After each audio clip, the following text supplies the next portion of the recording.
지난달 4월 16일에 지급되었던 특별 배당금 다들 잘 받으셨나요? 실로 초유의 배당이 이루어졌었죠. 정규 배당금과 합쳐진 주당 거의 2,000원에 가까운 배당이 지난달에 주주들에게 뿌려졌습니다. 많이들 그 즐거운 경험을 이렇게 댓글로 많이 소통해 주셨고 다들 잘 받으셨고 또 어떠한 방법으로든 알차게 잘 활용하셨을 거라 생각합니다. 이렇게 가전제품도 다시 사시고 아무튼 다들 다시 한번 축하드립니다. 아마 이 경험을 바탕으로 기존 주주님들 포함해서 새로 입성하신 많은 분들도 주식 투자를 통해서 배당금을 받아봄으로써 투자라는 것이 단순하게 그 시세 차익을 보는 것뿐만이 아니라 한 회사의 주인으로서 회사와 함께 같이 성장해 나가는 맛이랄까. 아무튼 그동안의 투자 가치관에도 아마 조금씩은 긍정적인 영향을 끼치는 계기가 되지 않았을까 생각을 합니다. 저도 특별 배당금으로 세전으로 800만원 조금 넘게 배당금을 받았는데요. 300만원 정도는 한 40주 정도 이렇게 제 투자로 주식수를 늘렸고요. 한 40주 되죠. 보시면 특별 배당 이후로 4월 16일 이후로 이렇게 주식을 한 40주 정도 배당금으로 늘렸습니다. 복리 효과 짭짤하죠. 제가 요즘에 총알이 좀 없는 관계로 주식수를 많이 못 늘리고 있으니까 삼성에서 그냥 이렇게 자 차라리 내가 돈을 줄 테니까 매수를 해라 하고 이렇게 돈을 던져주는 기분이 들어요. 아무튼 복리효과 짭짤합니다. 나머지는 가정의 달인 5월을 맞이해서 가족들에게 비용 지출이 있었고 어디 나이 들어서 살만한 바닷가에 집 하나 없나 임장도 할 겸 동해 바다로 여행도 한번 다녀왔고요. 남는 금액은 이래저래 세금도 내야 하고 하니까 남겨뒀습니다. 물론 시원하게 치맥도 한잔했죠. 자축으로 해야죠. 참으로 은혜로운 배당이었습니다. 그런데 어쩌죠? 이달에 또 배당이 나오니까 말이죠. 지난달 특별 배당처럼 많이 나오진 않아도 2021년 1분기 정기 배당이 5월 20일 또 지급이 될 겁니다. 사정에 따라서 1, 2일 차이는 날 수가 있어요. 아무튼 또 배당이 지급되는 것이죠. 이 배당 지급의 기준은 1분기 배당이므로 1분기의 마지막 달, 즉 3월로 돌아가서 지난 3월 29일자 내가 보유한 주식수만큼 이달에 또 배당금이 지급되는 것입니다. 혹여나 이런 내용을 잘 모르시는 분들은 제 이전 영상을 참조하시고요. 그야말로 봄은 삼성전자 배당의 계절인 거죠. 이런 투자가 어디 있습니까? 땡큐죠. 다들 아시다시피 2021년부터 새로운 주주환원 정책 발표가 있었고 정기 배당금도 변화가 생겼습니다. 정기 배당금은 최근에야 공시가 있었는데요. 말 나온 김에 잠깐 훑어보고 가겠습니다. 자, 지난 4월 29일자 전자 공시인데요. 한번 보시죠. 지난 3년간 18년도부터 20년까지죠. 정기 배당으로 354원을 받았었는데 지금 여기 보시면은 이렇게 361원으로 상승했죠. 보통 주식 361원, 종류 주식 361원. 종류 주식은 삼성전자 우선주를 말합니다. 짧게 보시면 애게 하시는 분들도 계시겠지만 그래도 7원, 즉 1.94%, 2% 정도가 상승한 것입니다. 멀리 보시면 이런 상승률이 쌓이게 되면 무서운 성장이 되는 거죠. 이 또한 복리의 효과가 될 거고요. 즉 지난 3월 29일자 자신의 보유 주식수에 361원을 곱하면 5월 20일에 자신이 받는 배당금이 나오는 것이죠. 내가 3월 29일에 100주를 가지고 있었다면 36,100원의 배당금을 받게 되는 것입니다. 1000주면 36만 1000원이고요. 5월 배당도 미리 축하드립니다. 자, 그럼 이 정기 배당금과 함께 지난달에 쏟아졌었던 그 특별 배당금은 과연 다시 나올 수 있을까? 그것에 대해서 한번 알아보도록 하겠습니다. 궁금하죠? 사실 특별 배당금 예측에 있어서 최근에 뗄래야 뗄 수가 없는 사항이 바로 이건희 회장의 삼성과 상속 문제가 되겠죠. 복잡한 내용들이 많습니다만 아주 오늘은 단순하게 한번 접근해 보도록 하겠습니다.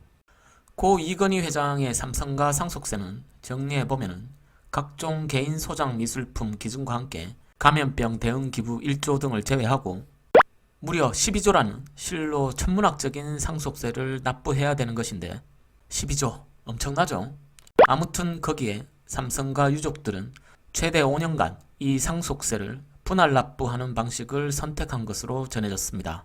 그럼 12조를 5로 나누면 연간 2조 4천억 가량의 상속세를 나눠서 납부해야 한다는 계산이 나옵니다. 이게 많다 적다를 떠나서 그러면 이 상속세를 납부할 수 있는 방법은 뭐가 있을까요? 첫째, 기존 보유 재산으로 납부할 수 있는 방법이 있겠죠. 자산을 처분을 한다거나 아니면 보유하고 있는 현금을 납부를 한다거나 아니면 두 번째, 대출이 있겠죠. 먼저 대출을 받아서 5년간 상속세를 납부를 하고 이후로 대출을 계속 상환해 가는 것이죠. 세 번째로는 가장 삼성가의 큰 재산의 기준이 되는 보유 주식을 활용하는 것인데 그 주식을 그렇다고 세금 내겠다고 다 처분해 버리게 되면 지배구조에 문제가 생길 수도 있고 경영권에 문제가 생기겠죠. 그렇기 때문에 바로 이 주식 배당금을 활용하는 것입니다. 다른 세부적인 방법들이 있을 수도 있으나 크게 이 범주를 벗어나기는 힘들어 보이고 여러분들 생각은 어떠신가요? 첫째, 기존 자산을 처분해서 세금을 낸다거나 현금을 집에 몇 조씩 보유하고 있다가 이를 세금으로 낸다는 건 사실 만무해 보이고 또 대출 또한 물론 삼성가에 대출해주겠다고 금융권에서는 줄을 서 있다고는 해요. 하지만 대출에 많이 의지하게 되면 그 이자와 신용 부분에서 부담이 있을 수가 있겠죠. 결국 이 주식 배당금을 이용하는 것이 가장 합리적인데 다만 이 또한 아무리 대주주라고 하지만 정기 배당금만으로 이 세수를 다 채울 수가 있을까 하는 생각이 들 수밖에 없는 것이죠.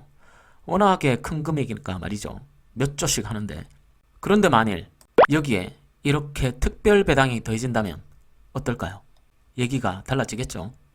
자, 여기서 그럼 우리 새로운 주주환원 정책에 있는 특별 배당금 관련 내용을 다시 자세히 한번 봐보도록 하겠습니다. 혹시나 지난 대박 특별 배당금의 큰 액수에 취해서 숫자만 보고 놓친 내용이 없는지 한번 봐보도록 할게요. 좌측이 18년에서 20년 지난 주주환원 정책이고 우측이 최근 주주환원 정책입니다. 글씨가 좀 작으니까 특별 배당 관련한 부분을 이렇게 발췌를 해서 보면요. 예전 정책과 지금 정책을 비교해서 읽어보겠습니다. 3년간 프리캐시 플로우의 최소 50% 중 배당 집행 후 자녀 재원 발생 시 추가 현금 배당 또는 자사주 매입 소각. 최근 내용도 크게 다르지는 않아요. 50% 환원하고. 다만 자세히 보시면 바뀐 게 있죠. 여기 이렇게 매년 연간이란 말이 들어갔고 매년 연간 프리캐시 플로우의 실적 공유 및 의미 있는 규모의 자녀 재원이 발생할 시 조기 환원 여부를 검토하겠다 라는 내용이 달라졌습니다. 예전 정책에서는 3년간 잉여금액에 대해서 주주환원으로 돌리겠다고 했으니까 3년 동안 한 번을 하건 두 번을 하건 전자 공시를 위반한 건 아니에요. 그런데 여기서 보시면 이제 매년 연간 조기 환원을 검토하겠다 라고 했으니까 어쨌든 매년 특별 배당 지급을 검토를 해야 된다는 내용이 아닐까 하는 해석이 가능해 보입니다. 그렇지 않나요? 그래서 혹시나 다른 내용이 있을까 삼성 공식 뉴스룸에 한번 들어가 봤습니다.